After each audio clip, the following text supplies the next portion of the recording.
আসসালামু আলাইকুম রহমতুল্লাহ বরকাত। সম্মানিত দেশবাসী, কিছুদিন পূর্বে এক প্রবাসী ভাইয়ের সান্ডাকে কেন্দ্র করে একটি ভিডিও ভাইরাল হয়েছে। ভিডিওটি ভাইরাল হওয়ার পর থেকে সমাজের মধ্যে সান্ডা খাওয়ার উপকারিতা অনেকে বর্ণনা করতেছে। এজন্য অনেকেই বলতেছে যে সান্ডা খাওয়ার হুকুম কি, ইসলামের দৃষ্টিতে সান্ডা খাওয়ার কি বৈধ আছে কি নাই। তো আমরা সান্ডা খাওয়ার হুকুম কি এই সম্পর্কে আজকে আলোচনা করার চেষ্টা করব ইনশাআল্লাহ। সান্ডা এটা মরুভূমির একটি প্রাণী, টিকটিকির ন্যায় দেখতে অনেকটা গুইসাপের মতো হলেও বিভিন্ন দিক থেকে গুইসাপের সাথে পার্থক্য রয়েছে। কিন্তু হাদিসের মধ্যে দব নামক একটি প্রাণী রয়েছে, ওই দবের সঙ্গে এই সান্ডার অনেকটা মিল রয়েছে। এই হিসাবে আমরা বিভিন্ন হাদিস থেকে সান্ডার বা দব খাওয়ার হুকুম জানতে পারি।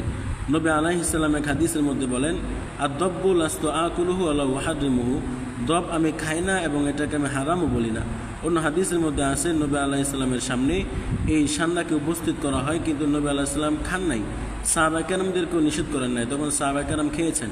এই সকল হাদিসকে সামনে রেখে ফুকাহায়ে কেরাম যেই ফতোয়া দিয়েছেন সেই ফতোয়া হলো বিভিন্ন ফতোয়া দিয়েছেন, কিন্তু হানাফি মাযহাবের মতে ফতোয়া হলো সান্ডা খাওয়া এটা মাকরুহে তাহরিমি, অর্থাৎ এটা খাওয়া উচিত নয়।